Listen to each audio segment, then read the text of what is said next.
Halo semuanya, kembali lagi dengan English with me bersama Teacher Taufik. Kali ini kita akan lanjutkan pembahasan kita tentang materi TOEFL ITP, yaitu TOEFL Reading Section pada buku Longman. Nah, pada video sebelumnya kita udah bahas strategi jawab soal skill 10, yaitu skill 10 itu berkaitan dengan difficult words dan vocabulary atau disebut juga vocabulary question ya, difficult words. Dan kita belajar strategi bagaimana menjawab soal vocabulary, khususnya soal yang ditanyakan itu soal yang sulit, difficult words. Nah, bagi teman-teman yang belum tonton satu video atau strategi cara jawabnya, boleh ditonton dulu satu video sebelumnya di sini di channel ini. Tapi di video ini kita nggak bakalan detail ngebahas strategi, kita lebih ke pengaplikasian strateginya ya, penerapan strateginya, serta latihan jawab soal ya, latihan menjawab soal khusus untuk skill 10 ya, skill 10. Oke, tanpa berlama-lama lagi langsung aja kita bahas ke soal pertama ya. Nah, di sini udah ada soalnya dan satu teksnya. Kita baca dulu soalnya ya. In line 2, baris kedua ya. The word widow means. Nah, ini ingat ya, kalau ada kata meaning, means, closest in meaning to, itu udah jelas dia jenis vocabulary question. Nah, kalau dia dari katanya ini yaitu kata yang cukup jarang dipakai. Jadi ini mungkin termasuk difficult words tadi ya. Nah, di sini udah disiapin ringkasan singkat terkait strategi menjawab soal pertanyaan vocabulary, khususnya itu difficult words ya. Oke. Yang pertama yang bisa kita lakukan itulah temukan kata yang ditanyakan di dalam teks. Berarti kita harus cari kata yang ditanyakan. Yang ditanyakan di soal itu adalah widow. Berarti kita harus cari ini dalam teks. Disebut katanya baris kedua. Kita cari baris kedua ya. Ini baris 1, baris 2. Cari kata widow di sini. Oke, nah ini kita ketemu ya. Kalau udah ketemu, coba kita lihat tips nomor 2 dulu. Nomor 2, baca kalimat yang berisikan kata tersebut dengan seksama. Berarti kita baca dulu ya, dari mulai titiknya nih. The black widow got its name because the female has been known to kill the male after mating, and as a result becomes a widow. Oke, udah dapat ya konteksnya ya, apa yang dimaksud dari widow di sini ya. Oke. Sekarang kita lihat tips nomor 3. Carilah konteks clue atau petunjuk yang membuat konteks clue ya, atau petunjuk yang membuat membantu kamu dalam memahami makna kata tersebut. Jadi ya, seperti yang dibahas pada satu video sebelumnya terkait strategi skill 10, di sana disebutkan bahwa untuk menentukan arti dari kata yang sulit itu kita bisa menggunakan konteks clue. Oke, sekarang kita balik lagi ke soal ke teks ya, yang bagian yang ada widow-nya ini ya. Oke, di sini kita sudah membaca konteks clue-nya ya. Di sini ada konteksnya, yaitu dijelaskan bahwa yang dimaksud dari widow itu adalah betina female yang diketahui telah membunuh jantannya, male-nya, setelah after mating, setelah perkawinan ya, after mating. Dan oleh sebab itu, as a result, disebut atau menjadi widow. Oke, widow itu sendiri artinya bisa diartikan duda ataupun janda ya, kalau kita artikan widow itu ya. Jadi di sini merujuk kepada hewan ya, bukan ke manusia yang dimaksud widow di sini ya. Oke. Jadi kalau kita lihat di sini apa nih opsi jawaban yang paling tepat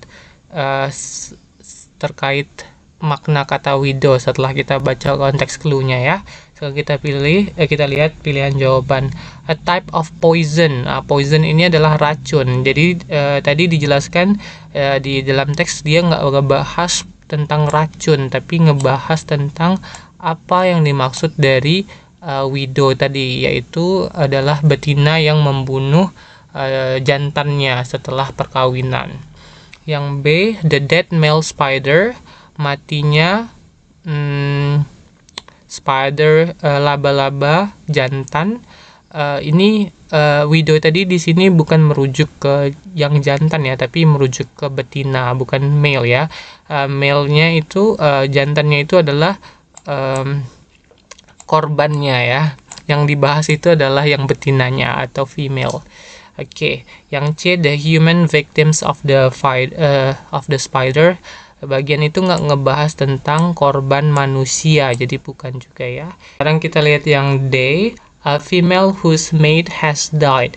Ya, ini yang betul ya, yang artinya betina, seekor betina yang pasangannya telah mati ya, mate ya. Jadi di sini ngebahas tentang female spider ya, atau disebut juga laba-laba betina yang membunuh pasangannya atau jantannya setelah setelah kawin ya, dan disebut tadi widow. Jadi jawabannya yang D. Oke, sekarang kita lihat number 2. Which of the following is closest nih in meaning? Kita ketemu kata meaning lagi ya, diingat ya, ini ciri-ciri pertanyaan vocabulary question. Closest in meaning to the word globular. Globular in line 5 nih, katanya globular line 5. Ini sama ya, ini soal vocabulary question, difficult word. Jadi cara jawabnya juga sama. Kita cari dulu katanya di dalam teks, yang ditanyakan dalam teks, kemudian baca kalimat yang berisikan kata tersebut dengan seksama. Kemudian setelah kita baca, kita coba temukan konteks clue-nya. Oke, seperti tadi ya. Coba kita baca dulu, kita temukan dulu kata globular di baris kelima. Ini baris kelima ya, baris kelima. Oke, kita cari kata globular. Nah, ini ketemu ya kata globular. Oke, kita rapiin dulu. Globular. Oke, nah sudah dapat katanya. Sekarang kita baca bagian kalimat yang memiliki kata yang berisikan kata ini ya. Kita baca dari sini, dari it. It has a shiny globular body, the size and the shape of a pea, and is marked on its underbelly with a red and yellow spot. Nah, jadi di sini dijelaskan bahwa globular body bentuknya itu seperti atau sebesar kacang ya, kacang, seperti kacang. Oke, dan warnanya itu merah dan kuning ya, ada titik-titik ya, spot di sini katanya. Oke, sekarang kita lihat ya, mana kata yang memiliki makna yang mendekati kata globular di sini ya. Oke, kita lihat earthen. Earthen ini berkaitan bumi ya, bukan ya tadi ya, nggak bahas bumi tadi, nggak ada kata yang mendekati bumi atau ngebahas tentang bumi ya.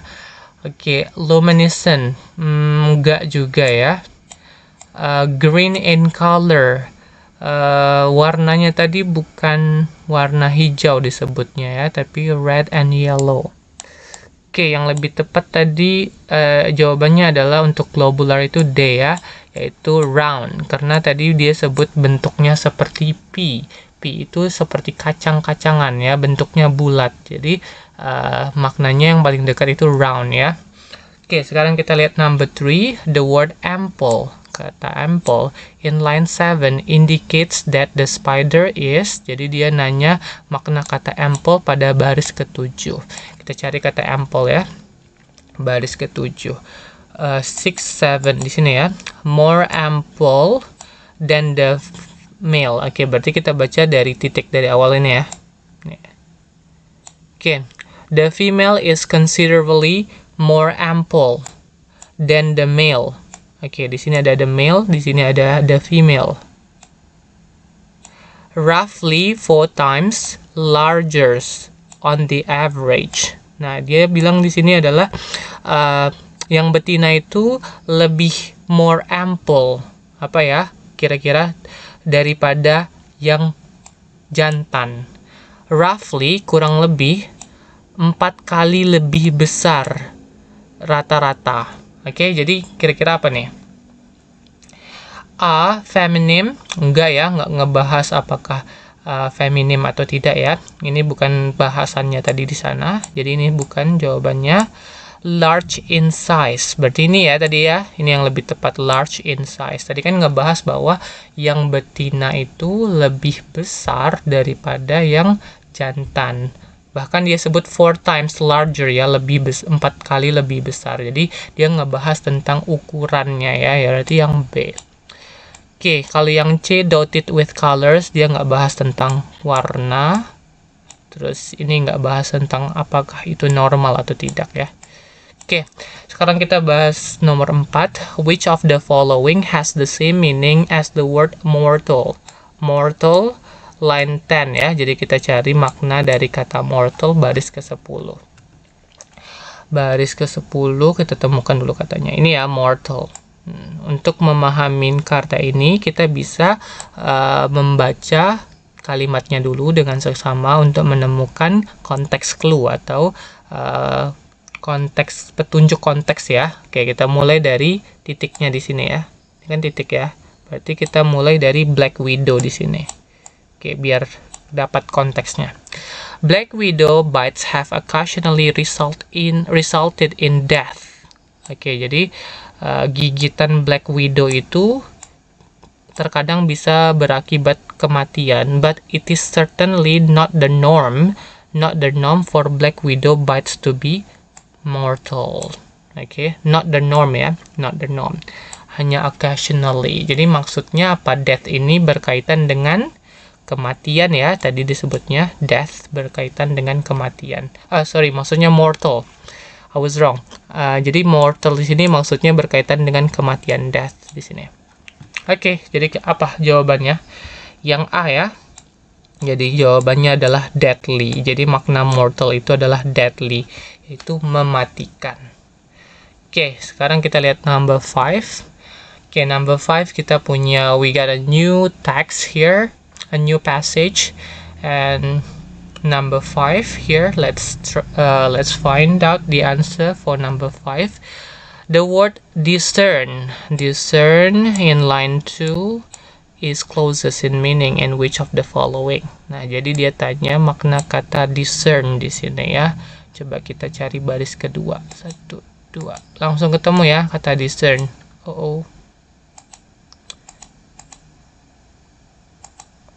Oke, discern.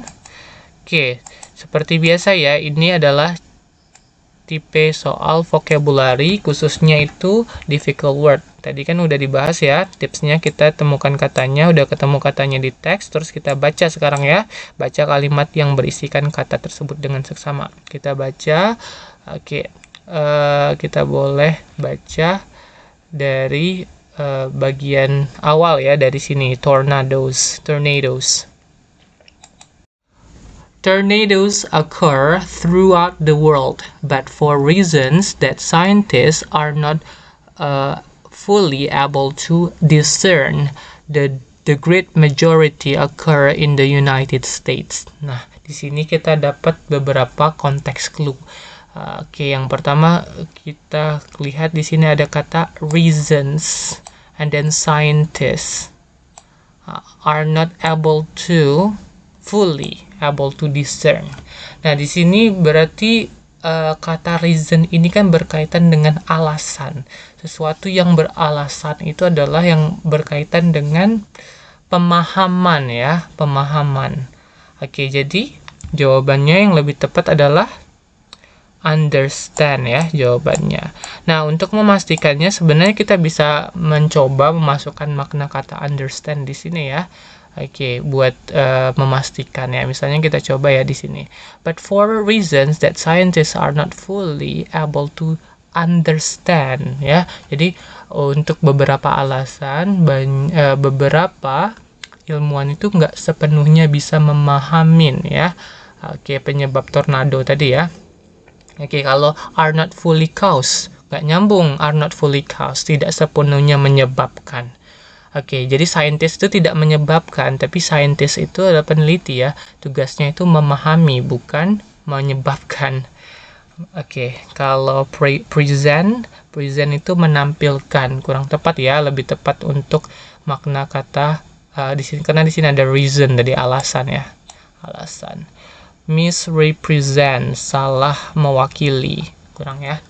Okay, now let's moving on to number 6, right? Okay, here we got number 6 already. The word propel in line 6 could be best replaced by. Okay, jadi maknanya dia tanya kata propel ya, baris ke-6 bisa digantikan, replaced by. Oke, berarti dia nanya kosakata juga ini ya, sama, berarti kosakata. Jadi jawabnya juga sama, kita cari dulu kata propel dalam teks, kemudian kita baca kalimatnya, terus kita coba temukan konteks clue. Oke, kita cari kata propel, baris 6, propel. Nih ya, baris 6, 5, 6. Tornado might propel. Nah, dapat ya. Kalau udah dapat, berarti kita baca dari titik yang di sini nih. Nih kan, awalnya kalimat ya, awal kalimat ya. Kita baca dari tornado. Tornado might propel itself at a speed of 15 or 12 miles per hour. And therefore cover a distance of 20 so miles ya. Jadi ini ngebahas tentang kecepatan ya. Di sini ada speed ya, kecepatan dari tornado tadi ya. Oke. Jadi kata propel apa? Kecepatan, biar lebih tepat di sini ya. Move, pindah, develop, berkembang, destroy, menghancurkan, inhabit, itu mendiami. Yang lebih tepat itu move ya. Oke, kan makna propel tadi di situ lebih tepat dengan kata move ya. Jadi kalau kita masukin kata move di sini, masuk logis ya, make sense ya. Jadi artinya tornado mungkin bergerak atau berpindah, memindahkan dirinya pada kecepatan 15-20 mil per jam. Make sense ya? Masuk ya? Oke, jawabannya yang tepat itu adalah move. Oke, let's let's continue to number 6. Which of the following is closest in meaning to the word devastating? Devastating in line 7 ya, baris ke-7. Baris ke-7 nih. Line 7, devastating. Okay, line 7. 6, 7, this one. Tornado, however, can be much more than average. The most devastating nih ya, tepat ya katanya ya. Oke, boleh kita baca dari sini. Ini kan titik ya. The most devastating tornado on record occur on March 18, 1928 in the states of Missouri, Illinois, and Indiana. Oke, belum dapat ya ternyata kita di sini konteks clue-nya. Nah, kalau kasusnya seperti ini, kita belum dapat konteks clue atau kata-kata yang mendekati makna kata devastating ini, kita boleh dong baca satu kalimat ke belakang atau satu kalimat ke depan. Coba kita baca dulu satu kalimat ke belakangnya ya, di sini ya, berarti dari sini. Tornado, however, can be much worse. Nih ya, kita dapat konteks clue di sini. Can be much worse than average. Jadi dia ngebahas tentang tingkat keparahan dari tornado ya, yang tornado bisa buat ya. Oke, jadi the most devastating tornado. Jadi tornado yang paling devastating ya, terekam terjadi pada 18 Maret 1925 di Amerika, states Missouri, Illinois, and Indiana. Jadi devastating ini berkaitan dengan kerusakan yang diakibatkan oleh tornado. Kalau kita lihat opsi jawabannya ya. Oke, jadi apa nih? Yang A, describe, menggambarkan, tidak ya. Tadi kan ngebahas tentang kerusakan kan. Devastating. Delicate itu bukan ya, ini kelembutan ya, lembut. Delicate. destructive. Nah, ini lebih tepat ya, dari kata destruction ya, kehancuran ya. Oke, jadi jawabannya yang tepat adalah C, destructive ya, bersifat menghancurkan ya. Jadi devastating itu bersifat menghancurkan. Kalau determine bertekad, enggak ya, lebih kurang tidak tepat ya maknanya. Oke, number 8 now.